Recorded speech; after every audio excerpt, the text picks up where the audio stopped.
mempresentasikan mading kami yang berjudul masalah-masalah yang akan terjadi jika peran Pancasila diabaikan. Jadi sebelumnya yang sudah kita dengar dari presentasi teman-teman kita sebelumnya, filosofi tentang Pancasila ini pada intinya adalah sebuah pedoman untuk suatu negara gitu kan. Jadi ibaratnya pedoman untuk masyarakat Indonesia itu adalah Pancasila. Nah, gimana kalau pedoman ini itu tidak dilaksanakan? Pasti akan banyak masalah-masalah yang akan timbul.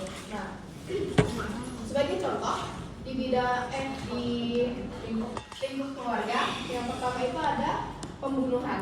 Nah, pembunuhan itu nggak cuma karena misalnya orang mencuri gitu. Nah, di keluarga pun tetap bisa terjadi masalah seperti ini jika peran Pancasila itu belum kuat gitu. Nah, kalau di sini kasus yang kami ambil itu yang pertama di tahun itu ada cerita di mana seorang almarhum ibu itu membunuh dirinya sendiri dan anak-anaknya di daerah Bandung. Motifnya itu karena sebetulnya dari tahun 2023 itu sudah ada masalahnya itu tentang ekonomi, karena suaminya itu kayak sudah pinjol judol lah gitu kan. Wow, mantap sekali. Nah, akhirnya istrinya itu kayak dikejar-kejar sama tapi pasti mereka ngasih solusi juga agak stres karena gak cuma agak memang stres karena suaminya itu kan judol, gak kerja apa-apa, gak menghasilkan uang. Jadi si ibu ini juga jadi tega membunuh anaknya, karena di dalam surat yang dia tulis ini si ibu ini berpikir bahwa kalau saya doang yang mati, anak-anak saya juga bakal terlantar dan bakal jadi tersiksa. Jadi mending abang sama adik yang anaknya ada dua, itu umur 9 tahun sama 11 bulan itu sama ibunya, karena ibunya menganggap kalau si anaknya pun hidup, anak itu akan tersiksa sama ayahnya gitu.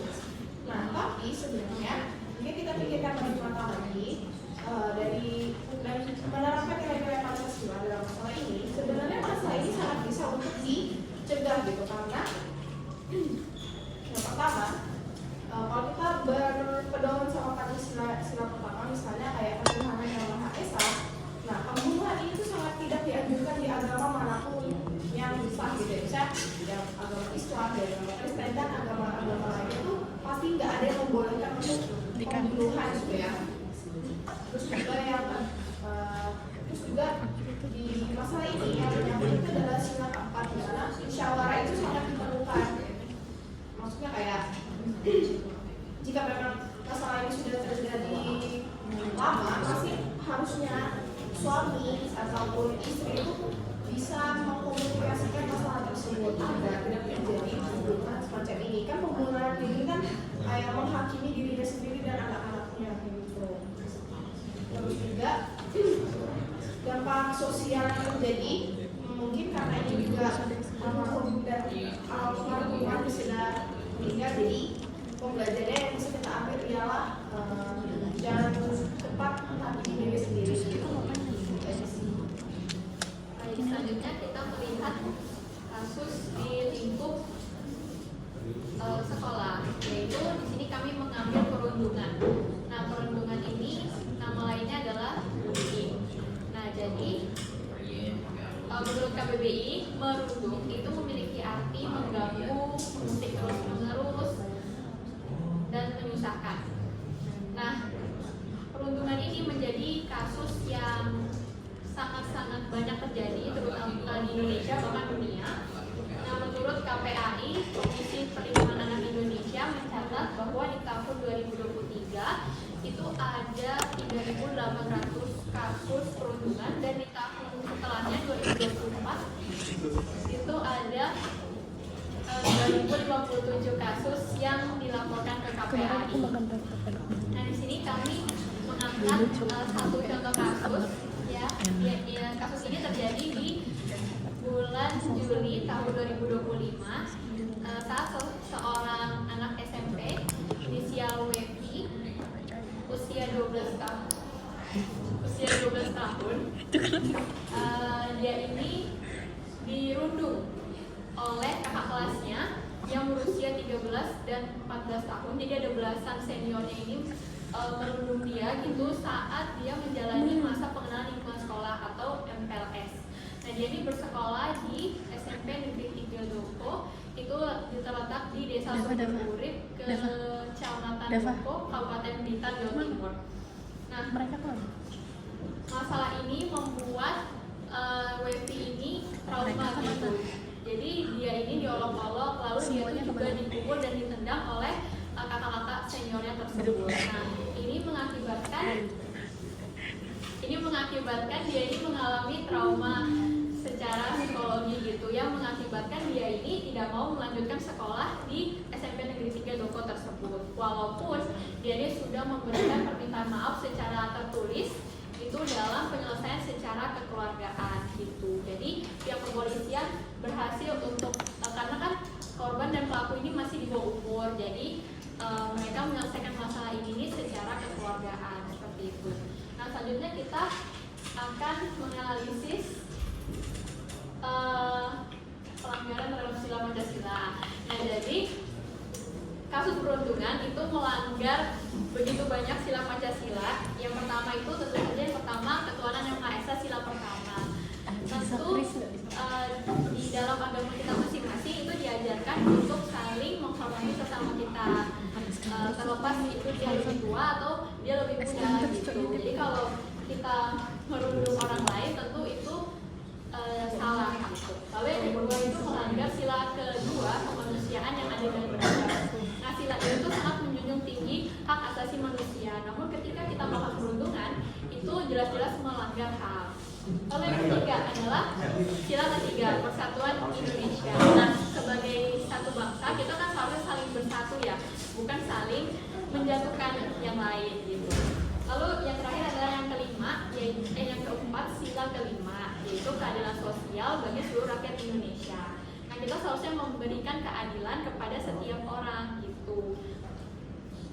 Selanjutnya adalah dampak yang dihasilkan. Nah, yang pertama itu tentunya dampak kepada si korban. Nah, korban ini kan mengalami dampak secara fisik ya, dia itu mengalami sejumlah luka fisik gitu. Tidak hanya luka fisik, dia juga mengalami luka secara psikologis gitu, yang ditandai dia tuh nggak mau sekolah di tempat itu lagi.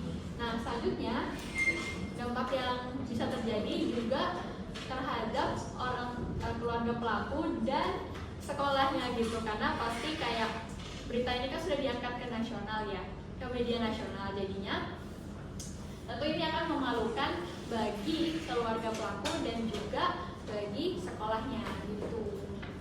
Baik, itu saja.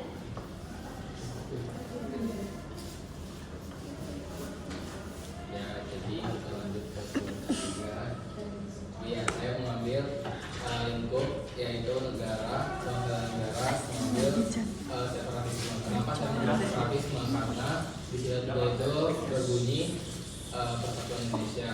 Jadi yang harus kita satu kesatuan, tapi apabila tidak dilakukan, apabila tidak dilakukan dalam sehari-hari, bisa menjadikan separatisme. Apa itu separatisme? Jadi separatisme itu adalah aksi suatu kelompok atau suatu grup itu memisahkan diri dari suatu wilayah atau negara. Contohnya itu seperti OPM dan GAM. Kenapa nggak sebutkan kronologinya kenapa? Tapi pada intinya mereka melakukan separatisme karena mereka merasa mereka bisa merdeka tanpa terikat oleh pemerintahan Indonesia.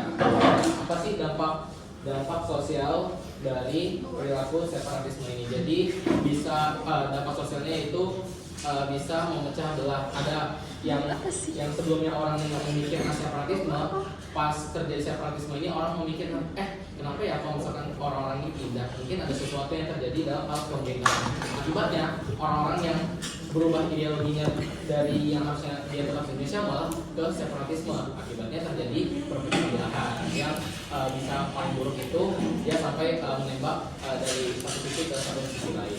Kemudian ada di bidang ekonomi. Nah, ini berhubungan juga dengan dampak sosial, karena kan tadi dia melakukan peperangan, otomatis ada yang namanya penerimaan darah. Nah, di sini dampak ekonominya itu pemerintah di Indonesia ini harus meningkatkan anggaran untuk keamanan dan pemulihan. Karena keamanan yang pertama, karena tadi ada orang-orang yang bukan berubah pikirannya untuk ikut melakukan aksi separatisme ini. Nah, makanya pemerintah Indonesia itu meningkatkan keamanan untuk mencegah orang-orang yang memiliki pemikiran untuk tetap di Indonesia itu tetap aman dalam negaranya. Kemudian ada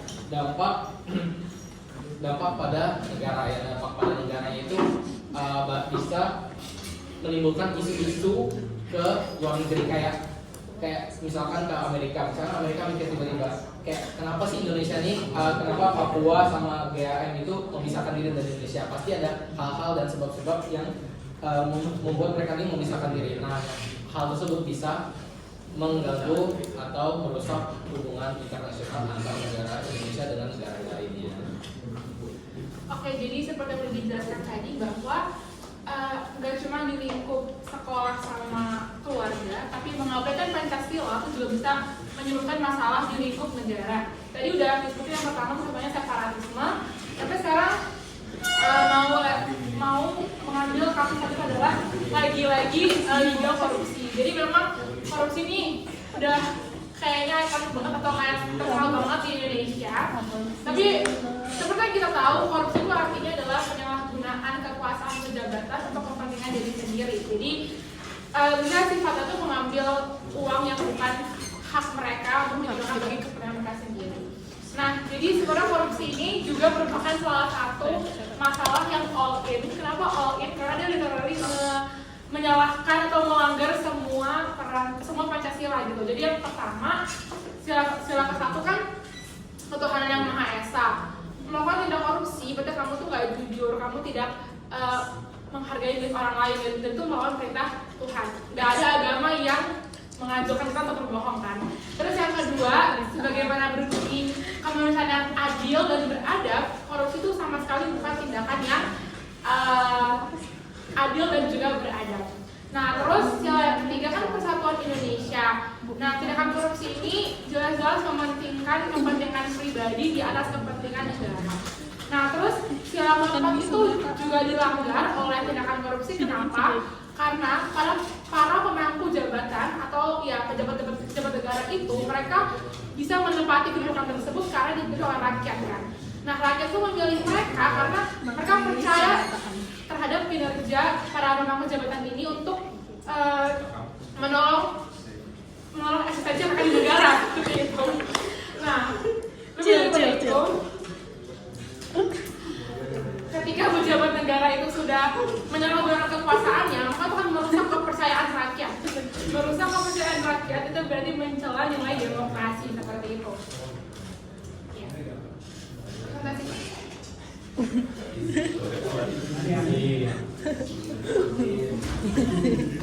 Sila yang terakhir yaitu sila itu ngomongin soal keadilan sosial atau hak dan kewajiban karena tanggung jawab kita.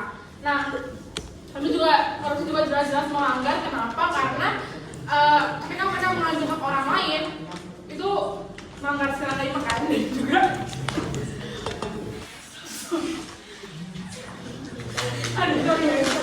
nah, jadi intinya pemangku jabatan itu kan mereka punya tanggung jawab kan, tanggung jawab untuk mengelola uang yang mereka pegang untuk proyek negara seperti itu. Tapi dengan melakukan korupsi, mereka mengabaikan tanggung jawab mereka.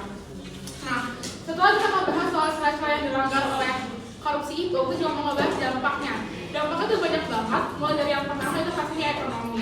Nah, korupsi ini panjang lah kalau kita jelasin soal ekonominya, tapi yang intinya dia akan mengakibatkan orang yang sudah kaya akan semakin kaya dan yang miskin akan semakin miskin. Jadi adanya ketidakseimbangan kedudukan ekonomi, kemampuan ekonomi di warga Indonesia seperti itu. Nah, setelah ada yang ketidakseimbangan ekonomi seperti itu, maka kan yang aku bilang tadi miskin akan semakin miskin kan. Ketika kemiskinan meningkat, ini juga akan berdampak pada bidang sosial. Kenapa? Karena dengan kemiskinan meningkat, maka kriminalitas juga bakal meningkat. Nah, kriminalitas itu meningkat, maka kesejahteraan rakyat itu akan terjun bebas seperti itu. Nah, selain itu juga kalau misalnya Indonesia itu terkenal dengan banyak kasus korupsi, maka itu juga akan mencemari nama Indonesia di mata dunia seperti itu. Gimana negara lain mau percaya untuk kerjasama dengan Indonesia. Kalau orang-orang Indonesia itu nggak jujur, kalau orang Indonesia itu aja nggak peduli sama satu sama lain seperti itu. Baik, kesimpulannya adalah masalah Pancasila itu sangat penting untuk diterapkan ya. Karena namanya manusia itu nggak ada yang sama dan nggak akan pernah sama walaupun dia dirinya sendiri gitu. Setiap manusia itu bakal tetap berubah dari zaman ke zaman. Jadi dengan adanya Pancasila ini pedoman yang tetap, yaitu pedoman yang tetap, maka manusia itu warga Indonesia tidak akan pernah kehilangan arah gitu ya. Jadi pembinaan Pancasila pun itu sangat penting dari lingkup yang paling kecil, yaitu lingkup keluarga. Nah, dari lingkup keluarga akan berjalan ke lingkup sekolah, terus juga pasti manusia itu akan bermasyarakat, jadi pasti akan bersinggungan dengan orang-orang yang banyak. Makanya penerapan Pancasila itu penting untuk diterapkan. Jadi itu. Baik. Apakah ada yang ingin ditanyakan dari presentasi kami? Enggak.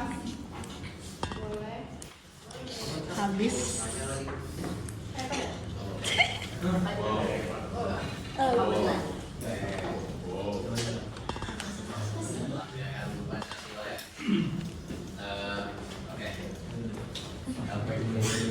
Perkenalkan diri, nama saya Rafi, saya dari kelompok paham. Saya mau bertanya, menurut kalian dari kelima Pancasila itu sila yang mana yang paling rentan atau yang paling banyak telah menjadi pelanggaran terhadap sila tersebut? Selanjutnya apakah ada yang bertanya? Mantap. Nah, ini kan tadi sama kayak kalau kita membahas pelanggaran Pancasila. Nah, kayak yang kita tahu Pancasila itu kan ibaratnya pedoman hidup bangsa Indonesia. Jadi orang-orang Indonesia itu hidupnya mengikuti pedoman-pedoman yang ada di sila-sila itu lah jadinya. Tadi kan kalian memberitahu kalau misalnya salah satu bentuk pelanggarannya itu adalah pembunuhan, di mana itu bertentangan dengan beberapa sila, nggak cuma sama satu sila aja. Nah, karena dia tuh bertentangan sama pedoman hidup, berarti itu kan kesalahannya kan kayak beneran yang fatal gitu kan, kayak misalnya aja pembunuhan. Tapi seperti yang kita tahu juga kalau misalnya hukuman untuk para pembunuh itu nggak selamanya, biasanya nggak semua kasus itu tuh pembunuhnya dihukum mati gitu. Ada yang cuma kayak dia di penjara beberapa tahun, baru itu dia bebas. Nah, menurut kalian apa sih? Menurut kalian kayak itu tuh pantas nggak sih, atau maksudnya kayak sepadan nggak sih dengan apa yang dia lakuin gitu? Soalnya kan kayak ibaratnya yang dia hilangin nyawa nih. Apakah kayak kita untuk pembunuh kita harus menerapkan semuanya hukuman mati gitu, karena kayak nyawa harus dibalas dengan nyawa dan enggak gitu. Ada lagi?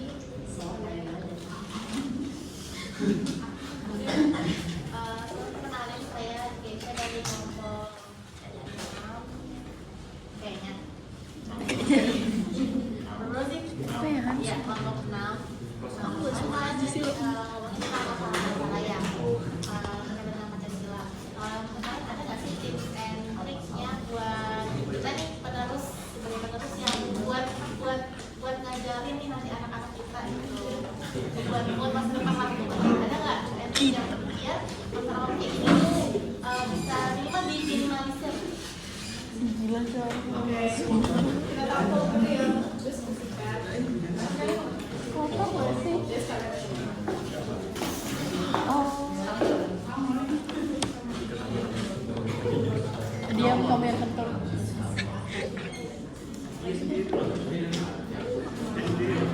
Bingung apa ya? Wait.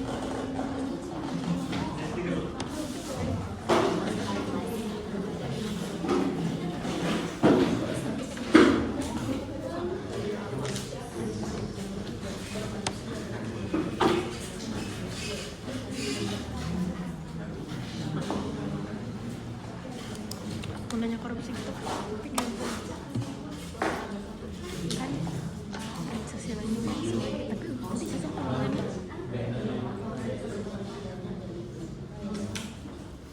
Pancasila ini kan sebagai dasar negara. Enggak, bukan, udah tahu jawabannya. Apa ya? Yang aku nggak tahu jawabannya.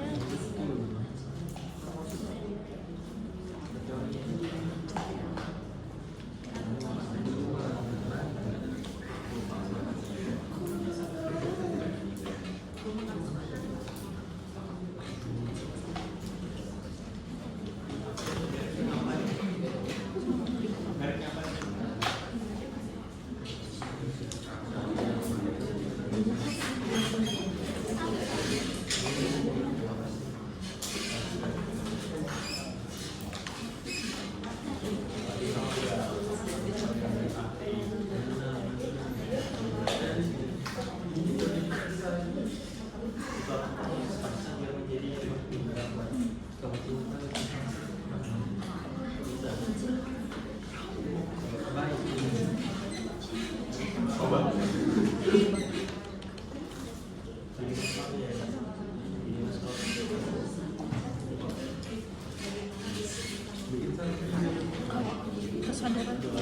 sini tadi. Karena kita topiknya tuh semuanya.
Siapa nih?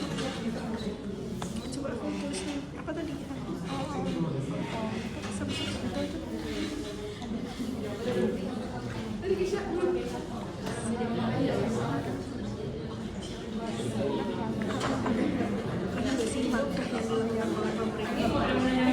Mau nanya? Mau nanya? Mau nanya? Kamu soalnya? Dua lagi.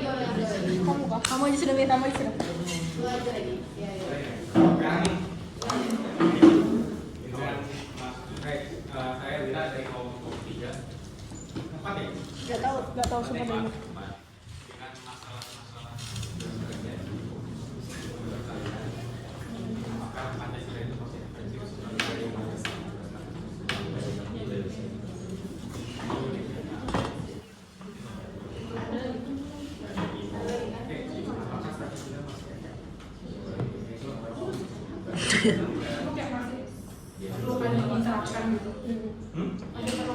Kayak, ya maksudnya kayak masalah yang terjadi apakah Pancasila itu masih efektif sebagai landasan pedoman bangsa Indonesia dan kalau misalnya berikan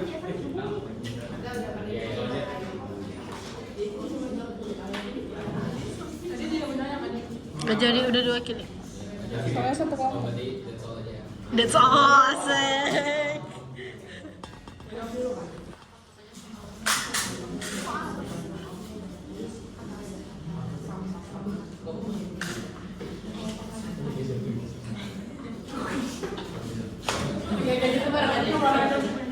Oke, jadi pertama untuk kami akan menjawab satu persatu pertanyaan dari teman-teman. Jadi untuk pertanyaan yang Lutfi tadi, kami lagi itu pada intinya adalah sila apa yang paling banyak dilanggar gitu ya. Nah, hasil diskusi kami itu pertama itu adalah sila pertama ya, sila Kita kumpulin pertanyaan itu buat Maha Esa. nanti. Kenapa? Karena Kan satu kelompok lagi. lanjut. Karena dari diskusi kami tadi bahwa pelanggaran pada sila kedua dan sampai sila kelima itu tuh merupakan akibat dan dia pasti juga melanggar sila ke-1 gitu. Jadi akar dari pelanggaran pada sila yang lain itu berasal dari pelanggaran pada sila pertama. Dan juga ketika seseorang tidak lagi menghargai sesuatu yang lebih di atas dia, pasti dia juga nggak bisa menghargai atau menaati peraturan yang dari sepantaran dengan dia atau manusia lainnya. Udah?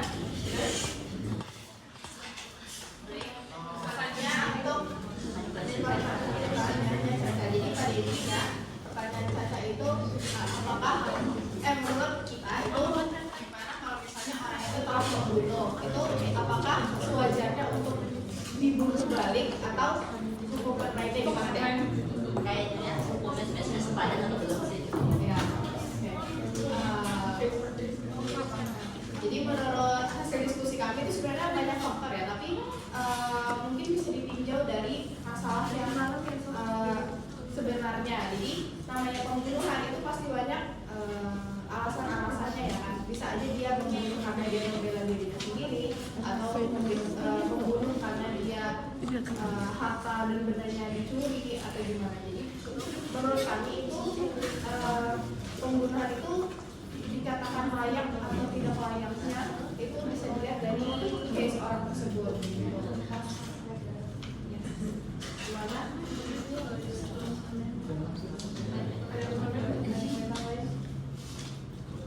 Jadi kalau ngomongin selayaknya apa tidak hukuman yang diterima oleh para pembunuh itu seperti yang tadi dibilangin sama Kia, kalau misalnya kita lihat lagi alasan membunuhnya itu apa. Tapi kayaknya kebanyakan di Indonesia, makanya kita memang harus berpegang ya pada sila-sila Pancasila. Satunya adalah kemanusiaan yang adil dan beradab, tapi juga berpegang pada sila pertama yaitu ketuhanan yang Maha Esa.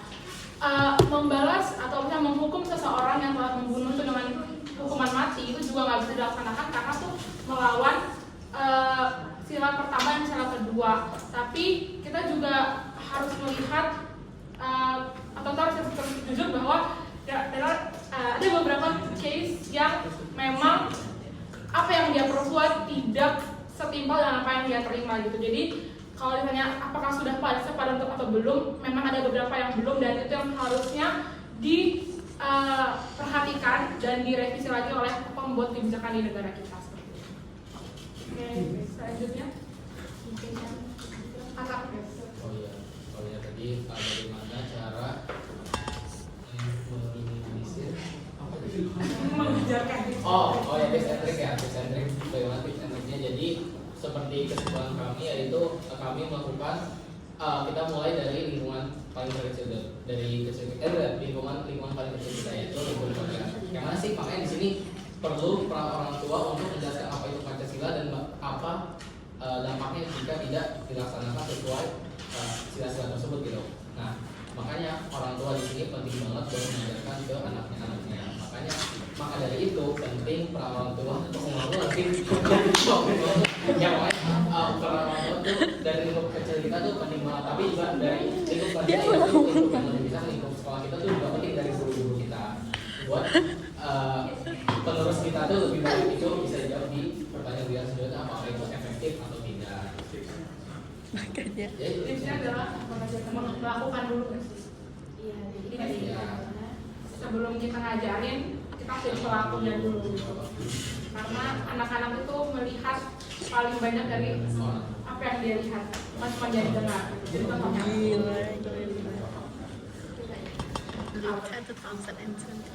Selanjutnya pertanyaan Wira, dengan berbagai permasalahan yang terjadi saat ini, apakah Pancasila itu masih efektif? Tentu saja masih efektif. Justru disitulah letak kegunaan Pancasila. Pancasila itu kan sebagai dasar apa yang benar gitu. Dan ketika ada sesuatu yang salah, ya justru itu gunanya Pancasila untuk memberitahu kalau misalkan itu salah. Kalau misalkan kita punya peraturan, kalau peraturan itu banyak yang melanggar, bukan berarti peraturan itu jadi tidak efektif, maksudnya bukan berarti peraturan itu jadi tidak benar lagi kan. Justru dengan adanya peraturan itulah yang memperbaiki kesalahan itu. Mungkin bisa menambahkan memang banyak hal-hal yang terjadi, maksudnya banyak pelanggaran Pancasila kan, tapi pelanggaran Pancasila itu bukan berarti Pancasila nggak efektif, tapi Pancasila itu adalah dasar dari banyaknya peraturan perundang-undangan yang ada di Indonesia.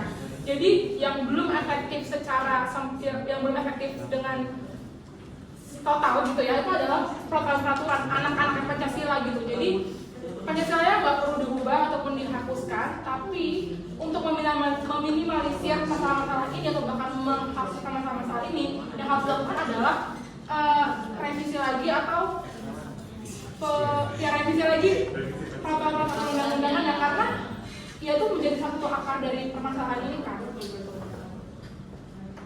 Cukup puas lagi. Orang-orang yang melakukan kejahatan itu ya tidak peduli tentang aturan mereka yang mengabaikan orang yang ada di belakang kayak awal jadi tidak ada yang akan dilakukan sana.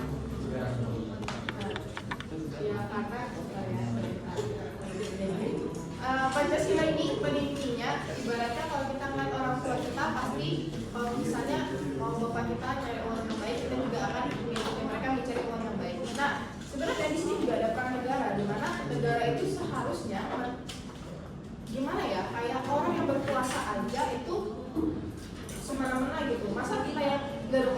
mau nurutin. Nah kayak gitu. Jadi pada intinya peran negara itu juga ada di pertanyaan tadi kayak gitu. Jadi pada intinya semua ini saling berhubungan ya, nggak cuma kita yang biasa pakai data gitu, tapi juga pemerintah juga termasuk, karena mereka semakin banyak kuasa seharusnya semakin banyak tugasnya dong kayak gitu. Gitu aja. Apakah ada yang ingin ditanyakan lagi? Sudahkah?